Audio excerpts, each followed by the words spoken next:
నమస్తే, నేను సిరి. Triple R గారు అయితే మనం చూసినట్టయితే ఆయనని గత ప్రభుత్వ హయాంలో ఆయన మీద కేసు పెట్టి ఆయనను ఎట్లాంటి చిత్రహింసలకు గురి చేశారో చూసాము. ఆయన మీద 3rd డిగ్రీ ప్రయోగించిన విషయం కూడా మనం చూసాము. అయితే అదే విషయంలో ఆయన కేసు కూడా ఫైల్ చేయడం జరిగింది. అయితే అప్పటి సిఐడి చీఫ్ ఎవరైతే ఉన్నారో సునీల్ కుమార్ గారిని అయితే ప్రభుత్వం అయితే ఇప్పుడు విచారణకు అయితే హాజరు కమ్మని అయితే చెప్పడం జరిగింది. మరి దీంతో ఇంకా ఎంతమంది అయితే అంటే కొంతమందిని అయితే విచారణకి ఇప్పటికే కొనసాగించడం జరిగింది. మరి ఇప్పుడు ఇంకేం జరగబోతుందనే అంశాన్ని మనకు వివరించడానికి మనతో పాటు ఉన్నారు ప్రముఖ రాజకీయ విశ్లేషకులు అంకమరావు గారు. నమస్కారం సార్. నమస్తే అమ్మా. సార్, ఇప్పుడు చూసుకుంటున్నట్టయితే ట్రిపుల్ ఆర్ గారి కేసు ఏదైతే ఉందో గత ప్రభుత్వ హయాంలో ఏం జరిగిందో మనకు తెలుసు. అదే విషయంలో అప్పటి సిఐడి చీఫ్ ఎవరైతే ఉన్నారో సునీల్ గారిని అయితే ఇప్పుడు ప్రభుత్వం అయితే విచారణకి హాజరు కావాలని ఆదేశించింది. ఇప్పటి వరకు ఆయనకు ఉన్నవి ఏవైతే ఉన్నాయో అవి రద్దు చేయలేదు. కానీ ఇప్పుడు ఎందుకు ఆయన మీద చర్యలు తీసుకోవాలనే ఆలోచన కూడా చాలా మందికి ఉంది. మరి ఇప్పటితోనైనా ఏదైతే అనుకుంటున్నారో ఆ చర్యలు తీసుకొని ఆయన మీద ఏవైతే తగు చర్యలు తీసుకోవాలో అవన్నీ తీసుకునే అవకాశం ఉందా లేదంటారు? అసలు ఏం జరగబోతుంది అంటే రఘురామకృష్ణరాజు అనే ఇప్పుడు ఆయన గురించి మనం మాట్లాడుకోవాలంటే సామాన్యమైన వ్యక్తి అయితే కాదు. ఎందుకంటే అప్పుడు ఆయన మీరన్నట్టు వారిని అదుపులో తీసుకోవటం, ఆయన మీద భౌతికంగా దాడి చేయటం, ఆయన చంపేయాలని ప్రయత్నం చేయటం, అప్పటికి ఆయన లోక్సభ సభ్యుడు. గమనించుకోవాల్సిన ఒక లోక్సభ సభ్యుడికి ఇంత అన్యాయం జరిగితే నాకు ఇలా అన్యాయం జరిగింది అని చెప్పని ఆయన న్యాయస్థానాన్ని ఆశ్రయించిన ఏం ఉపయోగం అయితే జరగలేదు. కానీ ఆయన తీసుకెళ్ళటం, దాడి చేయటం, చావంచుల దాకా తీసుకెళ్ళటం, నిజంగానే మనిషి ఆయన గట్టి మనిషి కాబట్టి, గుండె ధైర్యం ఎక్కువ కాబట్టి బతికి ఈరోజు మళ్ళీ కూటమిలో కీలక బాధ్యతలో ఉన్నారు. కానీ మామూలు వాళ్ళైతే గుండెకి చనిపోయేవాళ్ళు. వాళ్ళ ఆలోచన కూడా అది. నిస్సందేహంగా ఆయనకేటో అంతకుముందే గుండెకి సంబంధించిన శస్త్రచికిత్స జరిగింది కాబట్టి గుండె ఆగిపోతే చనిపోయారని చెప్పాలని ముందుగానే వాళ్ళు అన్నీ సమకూర్చుకొని, అలాగే వైద్యశాలకు కూడా ముందుగానే సమాచారం ఇచ్చేసి వాళ్ళందరూ కలిసి చేయాలనుకున్నారు. అదృష్టం బాగుండి ఆయన గుండె ధైర్యంతో బతికారు. అందులో సందేహమే లేదు. చంద్రబాబు నాయుడు గారు ఇచ్చిన సహకారం కూడా ఆయనకు మర్చిపోలేదు. ఈ సందర్భంగా మనం గమనించుకోవాల్సిన అవసరం ఏంటంటే చాలా స్పష్టంగా ఆయన ఆ రోజు చాలామంది కూడా ఇప్పుడు పిచ్చి పిచ్చి మాటలు మాట్లాడుతూ ఉన్నారు. ఆ రోజు ఎందుకు చెప్పలేదు, ఆ రోజు ఈ పేర్లు ఎందుకు, అసలు ఆయనకు నా మీద దాడి జరిగింది కళ్ళ ముందు కనపడిన తర్వాత, న్యాయస్థానం దాడి జరిగిందని చెప్పని నిర్ధారణ చేసిన తర్వాత, ఆయనకి వెలుసుబాటు కలగజేసిన తర్వాత, ఇక్కడ ఉన్నటువంటి గుంటూరు ప్రభుత్వ వైద్యశాలకు సంబంధించి ఆమె అధికారిని ఎవరైతే ఉన్నారో ప్రభావతి గారు ఏమీ జరగలేదని చెప్పని ప్రభుత్వానికి అనుకూలంగా ఇచ్చిన న్యాయస్థానం దాన్ని పరిగణలో తీసుకోకుండా జరిగిన వాస్తవాలు ఆయన సుప్రీం దాకా వెళ్ళి తెచ్చుకోవాల్సిన పరిస్థితి కల్పిస్తే న్యాయం ఎలా జరిగింది ఎవరికి చెప్పుకోవాలి? ఎవరు తీసుకున్నారు ఆయన అభియోగాన్ని పరిగణలోకి? తీసుకోలేదు కాబట్టి ఆ రోజు అభియోగాన్ని తీసుకొని ఉంటే మిగిలిన ఇప్పుడు చెప్పినట్టే అప్పుడు చెప్పుండేవాళ్ళేమో. తీసుకోలేదు కదా మీరు. చివరికి నా ఉద్దేశంలో ప్రకారం రఘురామకృష్ణరాజు గారికి సభాపతి కూడా న్యాయం చేయలేదు, అంటే లోక్సభాపతి కూడా న్యాయం చేయలేదని అయితే నేను భావిస్తున్నాను.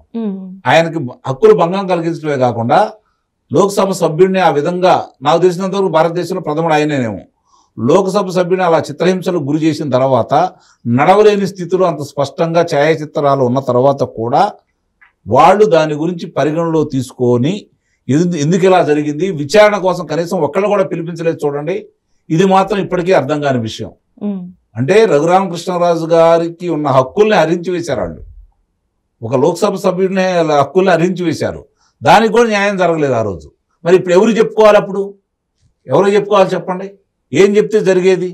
ప్రభుత్వం మారింది కాబట్టి, ఈరోజు కూటమిలో సభ్యుడు కాబట్టి, ఆ రోజు చేసిన వ్యక్తులు ఆయన 4 సంవత్సరాలు కూడా ఆ ప్రభుత్వం మీద పోరాటం చేసి చంద్రబాబు నాయుడు గారు, లోకేష్ బాబు గారు, పవన్ కళ్యాణ్ గారికి ఏమాత్రం వాళ్ళు కొన్ని సందర్భాల్లో బయటకు వచ్చి సభలు సమావేశాల్లో చెప్పారే తప్ప నిత్యం ప్రతిరోజు ప్రజలను చైతన్యపరుస్తూ ఆ ప్రభుత్వం చేసిన తప్పుల్ని ప్రజల మనసుల్లో బలంగా నాటిన వ్యక్తి. ఆ ప్రభుత్వం పతనానికి ప్రధాన కారకుడు కూడా నిస్సందేహంగా రఘురామకృష్ణరాజు గారు. అందుట్లో ఎలాంటి సందేహం లేదు. కాబట్టి చంద్రబాబు నాయుడు గారు ఆ పోరాటాన్ని గుర్తించడం కాబట్టి ఆయన్ని మళ్ళీ తిరిగి కూటమిలో సభ్యునిగా చేర్చుకోవటం, ఈరోజు ఉపసభాపతిగా ఇవ్వడం కూడా జరిగింది. మరి ఉపసభాపతి గారికి ఈ విషయంలోనే నత్తనాటక సాగిందని చెప్పని ప్రజలు భావించారు, ఆయన భావించారు. కానీ చంద్రబాబు నాయుడు గారు చెప్పినట్టు చట్టం తన పనిదానం చేసుకుపోతుందన్న ఉద్దేశంతో ఇప్పుడు చూస్తే మన విజయపాల్ ముందు అదుపులో తీసుకున్నారు, తర్వాత తులసిబాబుని అదుపులో తీసుకున్నారు, ప్రభావతికి వెలుసుబాటు లేకుండా పోయింది. ఇప్పుడు త్వరలో ఆమెను కూడా అదుపులో తీసుకుంటారని భావిస్తున్నారు. ఇప్పుడు సునీల్ కుమార్ మీద విచారణకు సంబంధించి ఇంకొక ఇద్దరు ఉన్నారు. వాళ్ళు ఎవరంటే పిఎస్ఆర్ ఆంజనేయులు, తర్వాత జగన్మోహన్ రెడ్డి. ఈ విషయంలో కనుక ముందడుగు ఒక్కొక్క అడుగు పడిపోతూ ఉంది కాబట్టి నిన్న రఘురామకృష్ణరాజు గారు కూడా చాలా స్పష్టంగా చెప్పడం కూడా జరిగింది. తను ఏ విధంగా అనుకున్నామో అవన్నీ జరుగుతున్నాయి అని చెప్పని ఆయన కూడా ఒక రకంగా తృప్తిగానే ఉన్నారు. అంటే ఈయన తర్వాత ముందే మిగిలిన పట్టుకుంటే దానికి సంబంధించిన ఆధారాలు వీళ్ళు ఇచ్చిన సమాచారం మేరకు వీళ్ళు సహకరించిన విధానంతో జరిగిన విధానాలని పొందుపరిచి ముందుకెళ్తూనే ఉంది.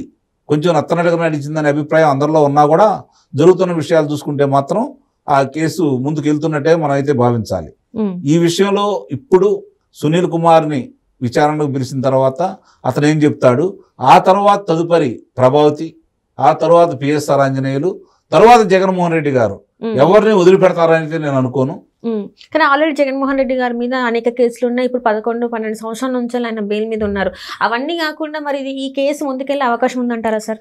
ఈడీది సిబిఐకి సంబంధించినటువంటి దాంట్లో ముందడుగు ఉంటుందో లేదో నాకైతే తెలియదు. కానీ నిస్సందేహంగా ఇప్పుడున్న రాష్ట్ర ప్రభుత్వం, గత రాష్ట్ర ప్రభుత్వంలో ఆయన ముఖ్యమంత్రిగా ఉండి ఆయన చేసినటువంటి విధ్వంసాలకు సంబంధించినటువంటి కొన్ని ఆధారాలు స్పష్టంగా ఉన్నాయి కాబట్టి ఇప్పుడు దానికి సంబంధించి ఎట్టి పరిస్థితుల్లో కూడా ఆధారాలు ఉన్నాయి. ఈరోజు దాన్ని విచారణ చేసి ముందుకెళ్తున్నారు కాబట్టి నిస్సందేహంగా ఆయనకు శిక్ష పడుతుందని అయితే నేను భావిస్తున్నాను. అంటే ఆయన దాకా తీసుకెళ్తారా, లేకపోతే దానికి బాధ్యులు మేమని చెప్పిన అధికారులు వాళ్ళ మీద వేసుకుంటారా అనేది విచారణలో తేలుతుంది. అయితే మాత్రం ఆయన నిందితుడు, అందుట్లో మాత్రం ఎలాంటి సందేహం అయితే లేదు. అంటే ఇప్పటి వరకు విచారణ చేసి ఇప్పుడు విజయపాల్ గారిని అయితే విచారణ చేశారు. అక్కడ ఏమన్నా కీలక అంశాలు ఏమన్నా బయటపడినాయి అంటారా? మరి వాళ్ళు చెప్తారా లేదా, వాళ్ళు విచారణలో అవన్నీ బయటపెడతారా అనే దాన్ని అయితే మనం ఇది విధంగా చెప్పలేము. కారణం ఏంటంటే వాళ్ళు శిక్షణ తీసుకున్న తర్వాతే అందరూ వచ్చి లొంగిపోతా ఉన్నారు. మాకు తెలియదు, గుర్తు లేదు, మర్చిపోయాం. దీని మీదే ఒక రోజు జీవితం అర్థం కాదేమో అని చెప్పని ఒక నెల రోజులు వాళ్ళ చేత చెప్పించి అప్పుడు వీళ్ళ ముందుకు పంపిస్తున్నారని అయితే నేను చెబుతున్నాను గట్టిగా. కాబట్టి వాళ్ళు నిజాలు ఒప్పుకోరు. కానీ సాక్ష్యాధారాలు అక్కడ ఉన్నప్పుడు న్యాయస్థానాలు కూడా ఏం పరిగణిస్తాయి అంటే వీళ్ళు విచారణ అధికారులు ప్రశ్నించిన దానికి వాళ్ళు సరైన సమాధానం ఇవ్వకపోతే ఆధారాలు ఉన్నాయి కాబట్టి వాళ్ళ దోషులుగా న్యాయస్థానం కూడా నిర్ధారిస్తుంది. వీళ్ళు కనుక నిజం చెప్పితే దానికి బాధ్యులను శిక్షిస్తారు. అలా కాకుండా ఆధారాలు కనపడుతున్నాయి కాబట్టి ఈ ఆధారాలకు మీ సమాధానం ఏంటి, గుర్తు లేదు, మర్చిపోయాము, మాకు తెలియదు అంటే ఒప్పుకోదు కదా న్యాయస్థానం. అంటే వాళ్ళ తప్పులు వాళ్ళే ఒప్పుకున్నట్టు ఇక్కడ. ఎవరైతే సూత్రధారు ఉన్నారో వాళ్ళకైతే శిక్ష పడే అవకాశం తక్కువ నిస్సందేహంగా పడుతుంది, అందుట్లో అనుమానం ఏం లేదు. వీళ్ళు సమాధానం ఇవ్వట్లేదు కదా, వీళ్ళ మీద వీళ్ళు వేసుకోవట్లేదు కదా, ఇప్పటి వరకు మేము చేసామని వీళ్ళు అంగీకరించట్లేదు కదా. మరి అన్నప్పుడు ఇవన్నీ బయటకు తీసుకొచ్చిన తర్వాత అభియోగాలు మోపిన వాళ్ళందరి మీద విచారణ న్యాయస్థానం చేసేసి అభియోగాలు మోపారు కాబట్టి మీరు సమాధానాలు సరిగ్గా చేయట్లేదు కాబట్టి మీరందరూ బాధ్యులు అని చెప్పినా కూడా ఆశ్చర్యపడం పని లేదు. ఎవరెవరైతే ఉన్నారో ఏవన్నాగా పేర్కొన్న జగన్మోహన్ రెడ్డి గారు కూడా అరెస్ట్ అయ్యే అవకాశం ఉందని అంటున్నారు. Right sir, right. Thank you so much sir.